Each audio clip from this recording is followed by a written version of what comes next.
Hey guys, my name is Nick. I'm a Microsoft Certified Expert Administrator. Create a lot of content for MSPs, and this is part 5 of a video series I've created to show you how to map the M365 business solutions to the NIST Cybersecurity framework. So part of this video series, I've been going through each one of the core functions from NIST, and I've been explaining to you how to ask questions to both yourself and your customer to better align with the framework.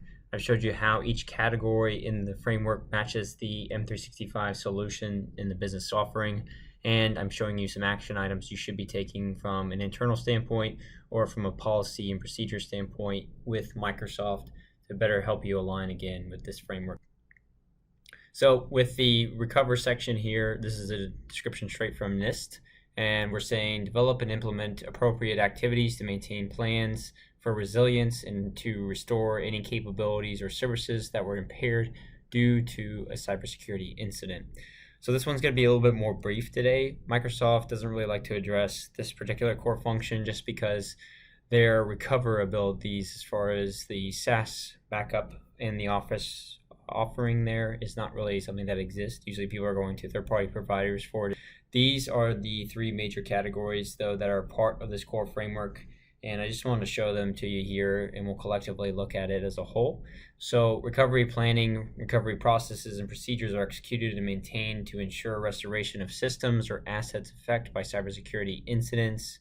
Recovery planning processes are improved by incorporating lessons learned, and restoration activities are coordinated with internal and external parties. So we talked about this a lot in the protect section of the video series here, but when you're looking at the restoration and looking at the SaaS backup solutions you have in place, you're looking at RPOs, RTO metrics that you want to meet. You want to look at every solution that you want to back up. That could be Teams chats, that could be OneDrive, SharePoint, Exchange Mail is obviously the biggest one. When we look into other compliance firms, you should be backing up all of it, even Teams chats in the sense of a legal environment as well. Litigation cases can now be tracked within Teams, so you can put a litigation hold and it can track the Teams chat messages as well, which is a really new feature from Microsoft. And the other message you would to say here, worst case scenario, basically, if we lose the customer data, what messaging do we want to provide? So you're not going to be flawless in all cases. There could be some human error on both parties, from both parties, either you, the customer. You need to have a predefined message of what you're going to relay to them in that particular case. And that's going to ultimately be how you're perceived afterwards, is how that messaging goes down. So you want to be prepared for that and have that mentality in mind. Worst case scenario, this is what I would say. These are the things that we can do, and these are the things that we tracked. So this tracking again, and this coordination of looking at what all you did for due diligence standards to protect that data is going to be key. So you need to review your policies around backups and how long they retain after a user leaves the organization. This could be something where you align again with the HR department and make sure you are aligning with how they retain employee records, but also with compliance regulations as well too. Do you need to keep it for 7 years?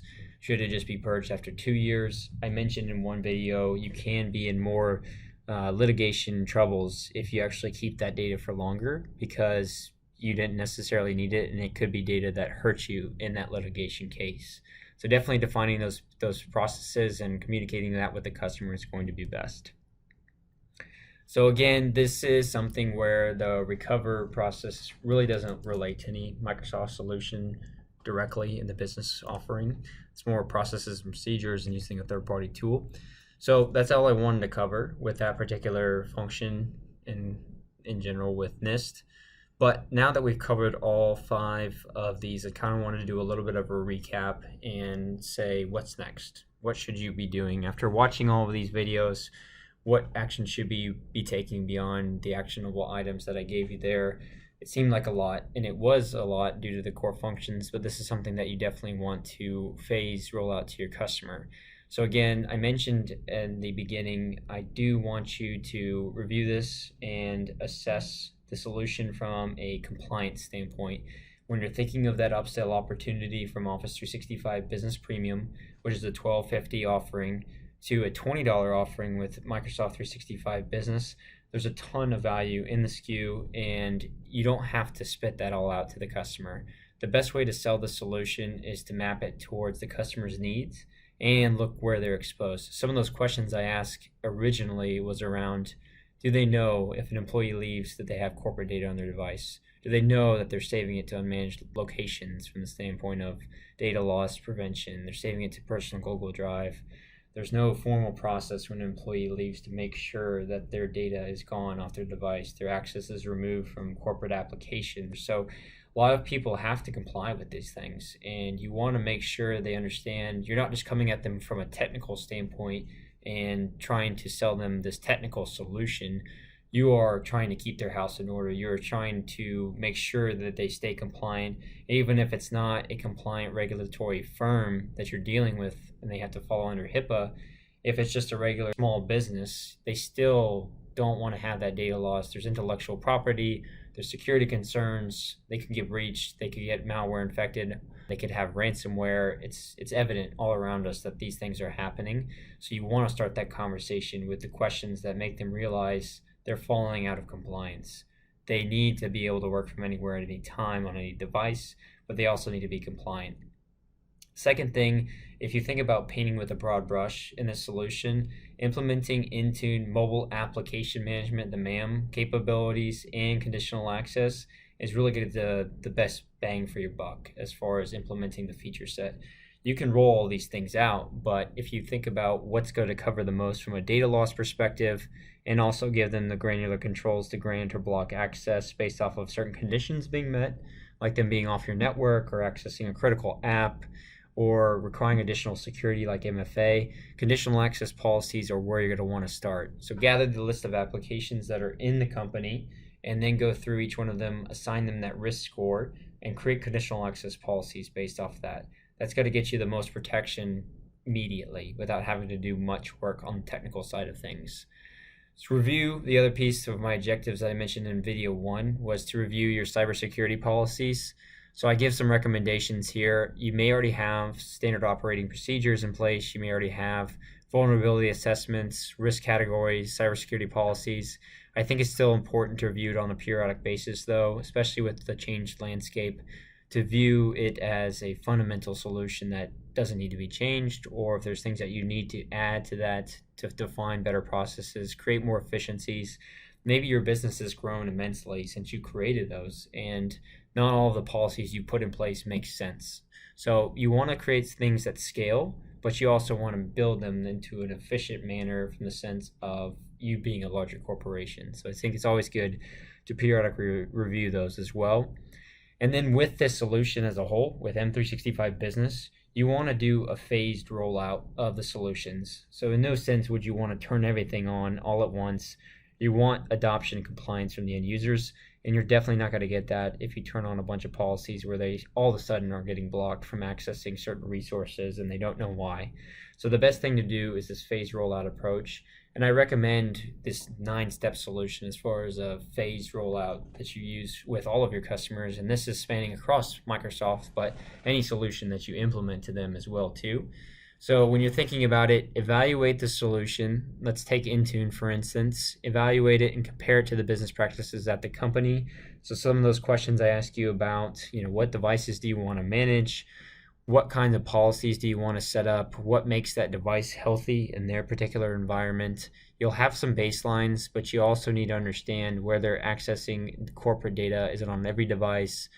What does that look like from a solution standpoint? You could do through the entire stack in M365B. So ATP, AIP, data loss prevention policies. You want to evaluate it at the customer level. You'll have much better adoption. They'll be communicating what they feel like is problems with the policies up front, and you can refine them. So once you've talked over with the business, you want to define at least the most restrictive policy to create with each solution. So you want to slowly roll this out to them.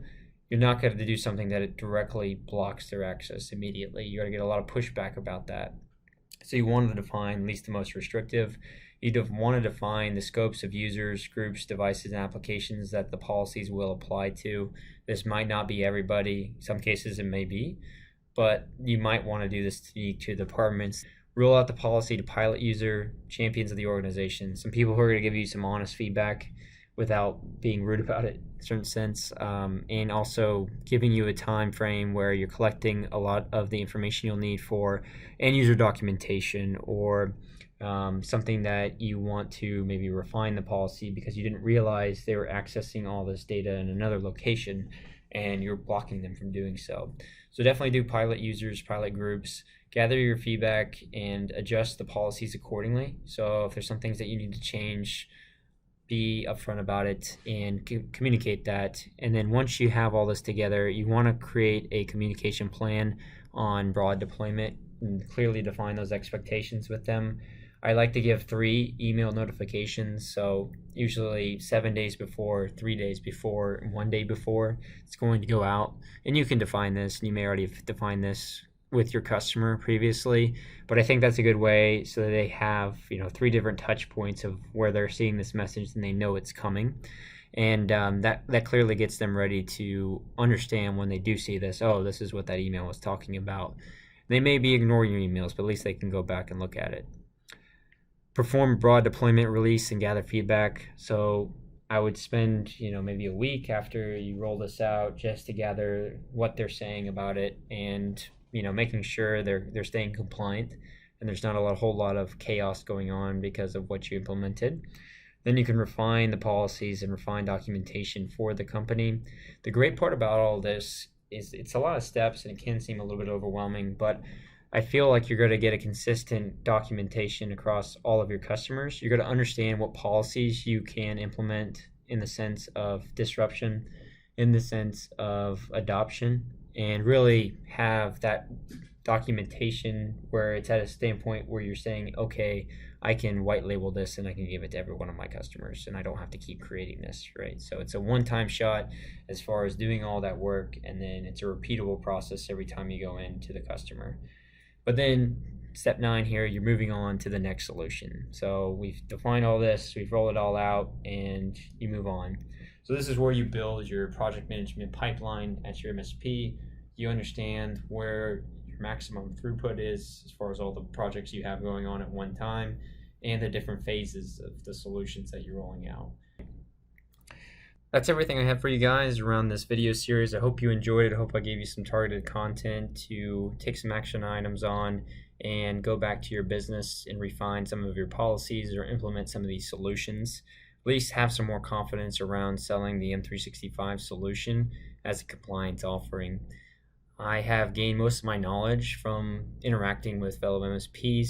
So if you guys have any feedback as far as any improvements that could have been made on this video series, or just in anything in general that you would like to see covered, I would love if you could comment below or reach out to me directly.